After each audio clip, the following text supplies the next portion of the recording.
नमस्कार, नमस्ते बिहार में राहुल ओझा आपके साथ। मैं हूं शुभे मिश्रा आपके साथ। और इस वक्त की बड़ी खबर पटना से है, जहां एक कार से 70 लाख रुपए बरामद किए गए हैं। कोतवाली थाना पुलिस की गाड़ी की तलाशी के दौरान ये सफलता मिली है। गाड़ी की तलाशी के दौरान कारोबारी प्रकाश सिंह की गाड़ी से 70 लाख रुपए मिलने के बाद पुलिस के भी होश उड़ गए। कैश का सच खंगालने के लिए पुलिस ने आयकर विभाग की टीम को खबर दी, जिसके बाद आयकर की टीम ने भी पूछताछ शुरू कर दी है।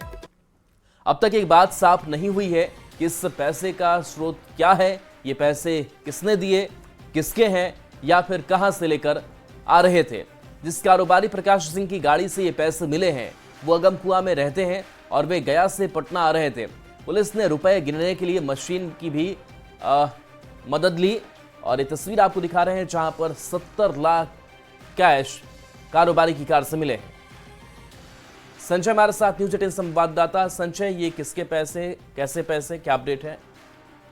देखिए राहुल, दरअसल सोमवार की शाम से ही राजधानी पटना में पुलिस सघन वाहन चेकिंग अभियान में थी। बिहार पुलिस मुख्यालय के निर्देश पर यह अभियान चलाया जा रहा था और आईजी भी सड़क पर खुद उतरी हुई थी। तो इनकम टैक्स गोलंबर के पास एक कार जब रोकी गई तो उसमें इतनी भारी भरकम राशि दी गई और पूछा गया कि कितने रुपए हैं।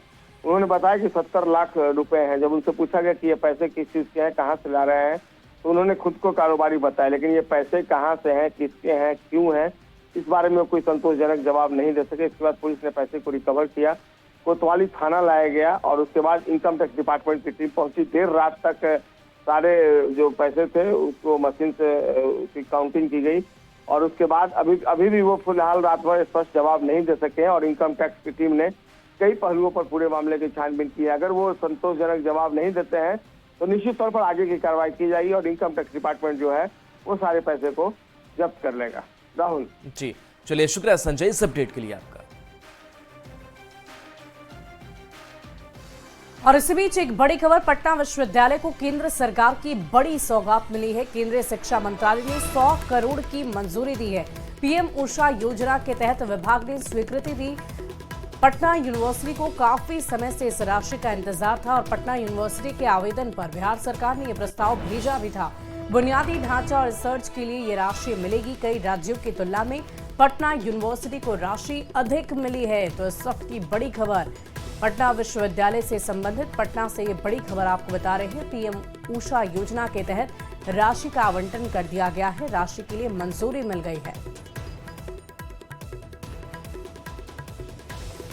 तो पटना यूनिवर्सिटी के आवेदन पर यह प्रस्ताव भेजा गया था और केंद्र सरकार को प्रस्ताव भेजने के बाद इसे स्वीकार कर लिया गया। प्रगति यात्रा का दूसरा दिन है। आज मोतिहारी में नीतीश होंगे। आज पूर्वी चंपारण के दौरे पर सीएम नीतीश कुमार होंगे। सुबह 10:55 पर केसरिया पहुंचेंगे। सुंदरापुर पंचायत में प्रगति यात्रा का पड़ाव होगा। 300 करोड़ की योजनाओं की सौगात सीएम देंगे। विद्यालय भवन, खेल मैदान की सौगात देंगे। इसके साथ मनरेगा पार्क का भी उद्घाटन सीएम नीतीश करेंगे। इसके अलावा सीएम नीतीश कुमार सुगौली प्रखंड के सुगा पंचायत में बने पंचायत सरकार भवन, जीविका भवन, तालाब का जीर्णोद्धार, मंदिर की 4 दीवारी के साथ साथ कई योजनाओं का भी उद्घाटन करेंगे। सीएम सुगांव गांव से सड़क मार्ग के द्वारा कचहरी गुमटी जाएंगे, जहां पर आरओबी उद्घाटन करेंगे। फिर मजुराहा में धनौती नदी का भी निरीक्षण करेंगे।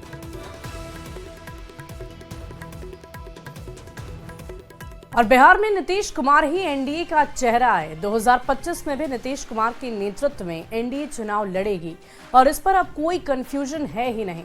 बिहार बीजेपी की कोर कमेटी की बैठक में एक सुर में नीतीश के नेतृत्व पर मुहर लग गई है।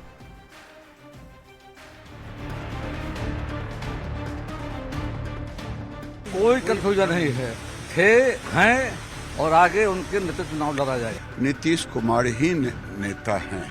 बिहार में नीतीश कुमार हैं। नीतीश कुमार सीएम थे, नीतीश कुमार सीएम हैं और नीतीश कुमार ही सीएम रहेंगे। बिहार में नीतीश के नेतृत्व पर कोई इफ और बट नहीं है। नीतीश पर एनडीए में कोई कंफ्यूजन नहीं है। एनडीए ने साफ कर दिया है कि 2025 में नेतृत्व सीएम नीतीश का ही होगा। नीतीश कुमार ही सीएम रहेंगे। नीतीश के नेतृत्व में ही चुनाव लड़ा जाएगा। हरियाणा की सूरजकुंड में बीजेपी कोर ग्रुप की बड़ी बैठक में कोर कमेटी ने एक सुर में साफ कर दिया कि नीतीश ही हमारे नेता हैं। बिहार में नीतीश कुमार का नेतृत्व और केंद्र में नरेंद्र मोदी का नेतृत्व, डबल इंजन के चेहरे पर एनडीए चुनावी मैदान में उतरेगा। इसको पता नहीं कहां से ये बातें उठ के आ रही है। नीतीश कुमार ही नेता हैं। कोर कमेटी ने एक स्वर में स्पष्ट किया कि नीतीश कुमार जी के नेतृत्व और प्रधानमंत्री नरेंद्र मोदी जी का जो हमारा नेतृत्व है, डबल इंजन का जो नेतृत्व का चेहरा है, हम उसी चेहरे पर चुनाव लड़ेंगे। बिल्कुल थे, हैं और आगे रहेंगे। कोई कंफ्यूजन नहीं है। थे, हैं और आगे उनके नेतृत्व चुनाव लड़ा जाएगा। नीतीश कुमार जी के नेतृत्व में सरकार ही चल रही है, आगे भी चलते रहेगी। निश्चित तौर पर आगे चलेगी। चुनाव में भी उनके नेतृत्व में आप लोग निश्चित तौर पर 2025 में भी उनके नेतृत्व में हम सब बिहार का चुनाव भी लड़ेंगे। वहीं दिल्ली में हम की राष्ट्रीय कार्यकारिणी की बैठक में जीतन राम मांझी ने भी साफ कह दिया कि उन्हें नीतीश का नेतृत्व ही पसंद है। 2025 में नीतीश के नेतृत्व में चुनाव लड़ेंगे और जीतेंगे भी। हम भी कहते हैं कि 2025 का चुनाव नीतीश कुमार के नेतृत्व में बिहार में लड़ा जाएगा। इसमें कहीं कोई दो मत नहीं है। मतलब साफ है, बिहार में एनडीए नीतीश कुमार के नेतृत्व में चुनाव लड़ने के लिए पूरे दमखम से तैयार है। बड़ा सवाल ये भी कि इस चुनावी जंग में विपक्ष नीतीश कुमार के सामने कितना तैयार है। न्यूज़ 18 के लिए दिल्ली से संवाददाता अमितेश सिंह की रिपोर्ट। बिहार में एक बार फिर मुख्यमंत्री नीतीश कुमार यात्रा पर निकल पड़े हैं। सीएम की प्रगति यात्रा की शुरुआत पश्चिमी चंपारण में वाल्मीकि नगर के घोटवा से शुरू हुई है, जहां सीएम ने करीब 700 करोड़ की योजनाओं का शिलान्यास और उद्घाटन किया है। सुबह के करीब 9 बज रहे हैं। पटना के एक अणी मार्ग के बाहर हल्की फुल्की हलचल दिख रही है, लेकिन सोशल मीडिया पर सियासी हलचल कुछ ज्यादा ही तेज है। जेडीयू के ऑफिशियल हैंडल से एक के बाद एक सीएम नीतीश कुमार की कई तस्वीर पोस्ट किए गए। कुछ ही देर बाद से नीतीश कुमार का काफिला पटना एयरपोर्ट के लिए रवाना होता है, क्योंकि बिहार में तैयारी अब 2025 के चुनावी जंग की है और सीएम नीतीश कुमार एनडीए की ओर से 2025 का चेहरा बनकर अपनी 15वीं यात्रा पर निकल चुके हैं। मुख्यमंत्री नीतीश कुमार अपने पहले प्रगति यात्रा के दौरान आज वो पटना से रवाना हो रहे हैं। नीतीश कुमार की प्रगति यात्रा का आगाज हमेशा की तरह पश्चिम चंपारण से हुआ है। मुख्यमंत्री राज्य सरकार की विकास योजनाओं की प्रगति की जानकारी ले रहे हैं। पश्चिम चंपारण में सीएम सबसे पहले संतपुर सोहरिया पंचायत के थारू टोला घोटवा पहुंचे, जहां वृक्षारोपण के साथ यात्रा की शुरुआत की। इस दौरान सीएम नीतीश कुमार ने करीब 700 करोड़ की योजनाओं का शिलान्यास और उद्घाटन किया है। दीदी भी अच्छा कपड़ा पहन रही है तो हम लोग को खुशी नहीं होगा? बहुत अच्छा लगा उनके बात करने से हम लोग को भी हिम्मत लगा कि हम लोग भी कुछ आगे कर सकते हैं।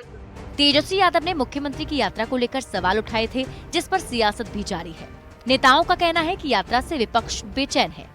तो सपना तो वो काफी 20 साल से देख रहे हैं, 20 साल से लगातार सपना देख रहे हैं, आगे भी 5 साल देखेंगे सपना। जी से लाट टपकता है, कहीं माननीय मुख्यमंत्री नीतीश कुमार जी इनके समर्थन में आ जाएंगे, ये कभी नहीं होने वाला है। प्रगति यात्रा का पहला चरण 28 दिसंबर तक चलेगा और मुख्यमंत्री 6 जिलों का दौरा करेंगे। अभी विपक्ष यही माहौल बनाने में लगा था कि 2025 में बीजेपी नीतीश कुमार को चेहरा बनाने वाली नहीं है। दूसरी ओर नीतीश कुमार की प्रगति यात्रा के दूसरे चरण का ऐलान भी हो गया। न्यूज़ 18 के लिए बेतिया से आनंद अमृतराज, मुन्ना राज के साथ पटना से विनीता मिश्रा की रिपोर्ट। और प्रगति यात्रा के दौरान बेतिया में सीएम नीतीश ने अधिकारियों के साथ एक समीक्षा बैठक की, जिसके बाद सीएम नीतीश ने बेतिया के लोगों को कई योजनाओं का ऐलान भी कर दिया। गन्ने का समर्थन मूल्य 20 रुपए बढ़ा दिया। गंडक नदी के किनारे 4 प्रखंडों के डिग्री कॉलेज खोले जाएंगे। बेतिया शहर के नए बाईपास का निर्माण कराया जाएगा। बेतिया में औद्योगिक क्षेत्र का विस्तार होगा। मदनपुर से पनियहवा तक सड़क निर्माण कराया जाएगा। वाल्मीकि नगर में लवकुश पार्क का निर्माण कराया जाएगा। साथ ही बेतिया में उच्च कोटि के आधुनिक स्टेडियम का भी निर्माण कराया जाएगा। महत्वपूर्ण है यहाँ के जनप्रतिनिधियों के अनुरोध के आलोक में, यहाँ के ग्रामीणों के अनुरोध के आलोक में और आज का जो निरीक्षण कार्यक्रम था, उस निरीक्षण के दौरान विभिन्न जगहों पर लोगों ने जो डिमांड किया, उन डिमांडों को सम्यक विचार उपरांत माननीय मुख्यमंत्री जी ने उन्हें आश्वस्त किया, घोषणा किया कि इन योजनाओं का कार्यान्वयन कराया जाएगा। जैसे उदाहरण के तौर पर मेडिकल कॉलेज वाला जाने वाले रोड को चौड़ीकरण के बारे में उन्होंने स्वीकृति दिया। साथ ही साथ यहाँ पर खेल के मैदान के लिए जो पुराना हमारा स्टेडियम है उसको उच्च कोटि का राष्ट्रीय और अंतर्राष्ट्रीय स्तर के खेलों के लिए उन्होंने स्टेडियम को बनाने का निर्देश जारी किया। अरवल से बड़ी खबर है, जहां महिला सिपाही को बाइक से रौंदा गया है। गाड़ी चेकिंग के दौरान बाइक चढ़ा दी गई। पीएमसीएच घायल सिपाही रेफर की गई है। गोपालगंज के नर्तकिया की रहने वाली है। तेलपा के आजाद नगर गांव की घटना सामने आई है। तो महिला सिपाही को बाइक से रौंदा गया है। बता दें कि बाइक चेकिंग के दौरान इस घटना को अंजाम दिया गया। गाड़ी चेकिंग के दौरान बाइक चढ़ा दी गई। पीएमसीएच घायल सिपाही रेफर की गई हैं। गोपालगंज के नर्तकिया की ये रहने वाली हैं। तो तेलपा के आजाद नगर गांव की घटना सामने आई है। अरवल से इस वक्त की बड़ी खबर, जहां वाहन चेकिंग अभियान चलाया जा रहा था। इसी दौरान ड्यूटी में महिला सिपाही लगी हुई थी, लेकिन उनके ऊपर बाइक चढ़ा दी गई। बाइक से उन्हें रौंद दिया गया और इस घटना के दौरान वो घायल हुई हैं। पीएमसीएच उनको रेफर किया गया है, जहां घायल सिपाही का इलाज जारी है और नर्तकिया की रहने वाली ये बताई जा रही है। गोपालगंज के नर्तकिया की रहने वाली सिपाही, तेलपा के आजाद नगर गांव की घटना सामने आई है। अनिरुद्ध, किसने गाड़ी चढ़ाई, क्या अपडेट, कैसी है महिला सिपाही? जी, ये अरवल का शहर तेलपा थाना के अंतर्गत पुलिस मुख्यालय के अनुसार वाहन जांच अभियान चलाई जा रही थी। व्यापक रूप से पूरे बिहार में जांच अभियान का पुलिस मुख्यालय का आदेश था। उसी जांच के दौरान में जो है बाइक सवार एक महिला कांस्टेबल को जोरदार ठोकर मार दिया है, जिसमें वो गंभीर रूप से जख्मी है। फिलहाल उन्हें सदर अस्पताल से पीएमसीएच रेफर किया गया है। एसपी राजेंद्र कुमार भील के निर्देश पर उन्हें समुचित इलाज कराए जाने के निर्देशित किया गया है। जी चलिए, शुक्रिया अनिरुद्ध इस अपडेट के लिए आपका। और खबर सियासी गलियारे से, तेजस्वी यादव के बाद जीतन राम मांझी की हम पार्टी ने भी फ्री पॉलिटिक्स की शुरुआत कर दी है। हम पार्टी की राष्ट्र कार्यकारिणी की बैठक में 9 प्रस्ताव पारित किए गए, जिसके बाद बिहार की सियासत गर्म हो गई है।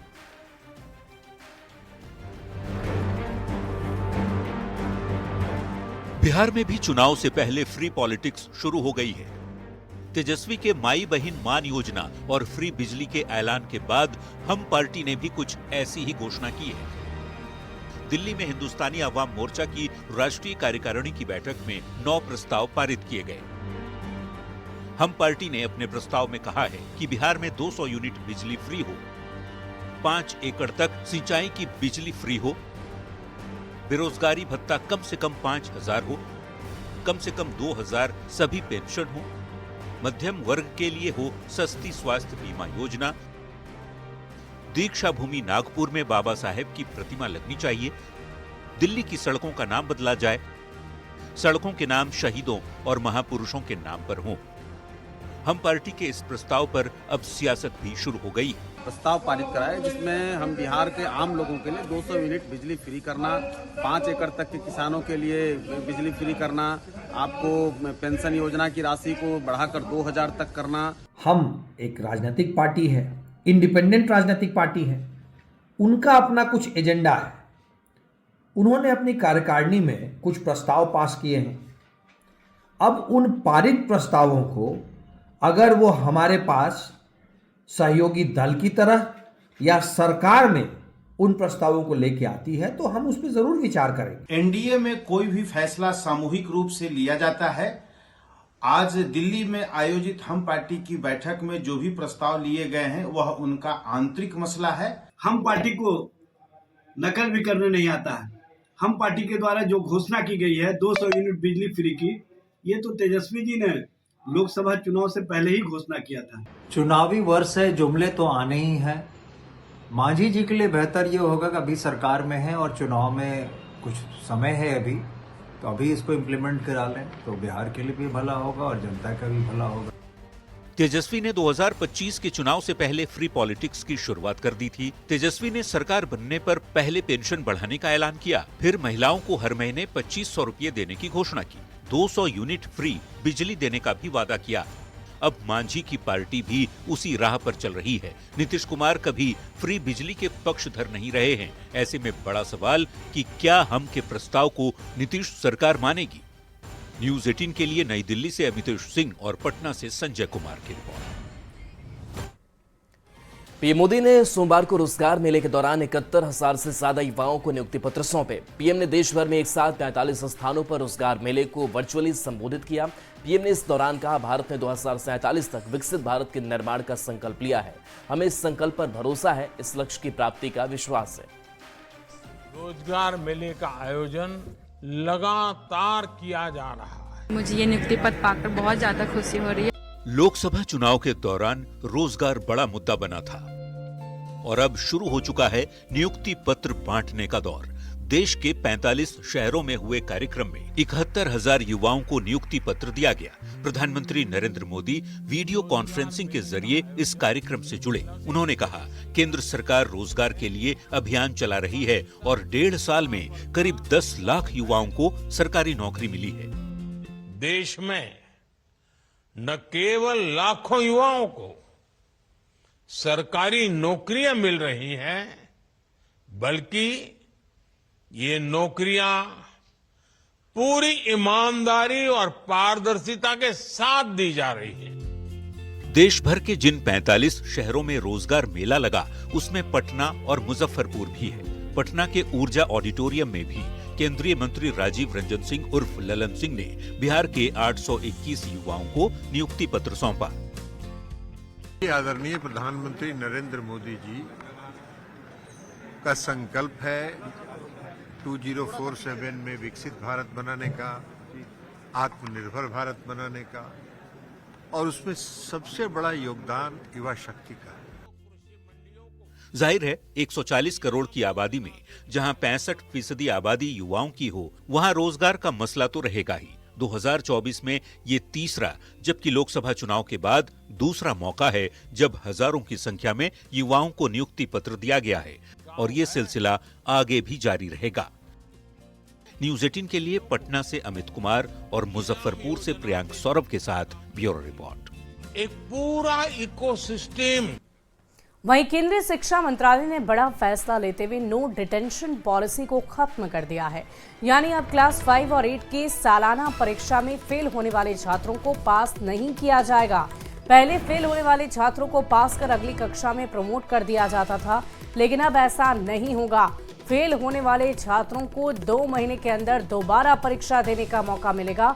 अगर कोई छात्र दोबारा फेल होता है तो उसे प्रमोशन नहीं मिलेगा, यानी कि वो दूसरे क्लास में प्रमोट नहीं किया जाएगा। पटना में ठंड को देखते हुए नगर निगम ने कई रैन बसेरों का निर्माण किया है। बता दें कि जर्मन हैंगर तकनीक से रैन बसेरों को तैयारी किया गया है। इन रैन बसेरों में आरओ वाटर, वाईफाई सर्विस, शौचालय और गर्म कपड़े के साथ खाना देने का भी दावा किया गया है। सचिवालय स्थित रैन बसेरा का जायजा लिया न्यूज 18 संवाददाता रवि एस नारायण ने। लगातार गिरते तापमान और कड़कड़ाती ठंड में लोगों को राहत देने के लिए नगर निगम ने बड़ी पहल की है और कई जगहों पर रैन बसेरा जो है अस्थायी रूप से निर्माण किया है, जहां पे लोगों को रहने की, कंबल की, यहां तक कि वाईफाई, तमाम सुविधाएं जो हैं। अब ये भी घोषणा हुई है कि लोगों को खाना दिया जा रहा है। हम अभी पहुंचे हैं ठीक यहाँ पे सचिवालय के बगल में रैन बसेरा में, और यहाँ पे देखते हैं कि जमीनी हकीकत क्या है और कैसी सुविधाएं जो हैं वो मिल रही है। बताया जा रहा है कि जर्मन हैंगर की तरह जो है यहाँ पे बनाया गया है, और अगर यहाँ पे आप प्रवेश करेंगे तो ये जो आप तस्वीर देख रहे हैं, तस्वीर काफी बेहतर लग रही है कि यहाँ पे तमाम जो है राहगीरों के लिए या जो लोग अपने काम को लेकर के पटना पहुंचे हैं और रात अगर उन्हें गुजारनी है, या फिर कोई भी लोग जो रात गुजारना चाहते हैं, वो यहाँ आकर रैन बसेरा में रह सकते हैं। और जो तस्वीर यहाँ पे दिखाई पड़ रही है कि लगभग तमाम सीट जो है, बेड जो हैं वो फुल हैं, और यहाँ पे लोग जो हैं वो टीवी भी लगी हुई है, जहाँ पे आप देख पा रहे हैं कि लोग टीवी भी देख रहे हैं, खबरें भी देख रहे हैं। और लेकिन यहाँ पे जो सुविधाएं कही गई हैं वो उसका हम लोग देखते हैं कि यहाँ पे सीसीटीवी जो है वो लगा गया है सुरक्षा के लिए। लेकिन यहाँ पे आप अगर पानी की व्यवस्था अगर देखें तो ये पानी जो है वो पूरी तरह से खत्म हो चुका है। दूसरा जार जो है वो दिखाई नहीं पड़ रहा है। यहाँ पे जो लोग हैं इसकी व्यवस्था देखने के लिए उससे जरूर जानेंगे कि आखिर यहाँ पे पानी खत्म है तो दूसरा जार है भी कि नहीं भी है, और यहाँ पे वाईफाई की सुविधा कहीं पे नहीं दिखाई पड़ रही है। जो बताया गया था कि वाईफाई जो है वो लोगों के लिए यहाँ पे रहेगा, वो नहीं दिखाई पड़ रहा है। यहाँ पे आप रजिस्टर मेंटेन कर रहे हो जी। और ये पानी पूरी तरह से खत्म है? खत्म है, पूरा पानी खत्म है। तो अगर जरूरत पड़ेगी तो लोगों को कैसे पानी मिलेगा? भराएगा, उसका तो मिलेगा 10-9 बजे तक। कहाँ से भराएगा? टंकी से? टंकी से। कहाँ से आप आए हैं? जहानाबाद जिला से। जहानाबाद से। आराम मिल रहा है? आराम तो सोने के लिए ठीक है। सोने के लिए ठीक है। खाना भी टाइम से मिल रहा है? खाना तो नहीं मिल रहा है। इस बात की है कि जो सुविधाएं घोषित की गई हैं उसे मुकम्मल जमीन पर भी उतारा जाए। कैमरा पर्सन सुबोध के साथ रवि एस नारायण, न्यूज़ 18 पटना। और नालंदा से इसी बीच एक बड़ी खबर का रुख करेंगे। आंगनवाड़ी केंद्र की बच्ची की मौत हो गई। कल बिगड़ी थी तबीयत, इस वक्त की बड़ी खबर आपको बता रहे। खाना खाने के बाद अचानक तबीयत बिगड़ गई थी। भाई बहन की तबीयत बिगड़ी, बाकी सभी बच्चों की हालत खतरे से बाहर बताई जा रही। बिहार शरीफ सदर अस्पताल में इन दोनों बच्चों का इलाज चल रहा था। हरनौत के अमरपुर गांव का ये पूरा मामला बताया जा रहा है। और चलिए रुकेंगे एक ब्रेक के लिए, जल्द वापस आते हैं।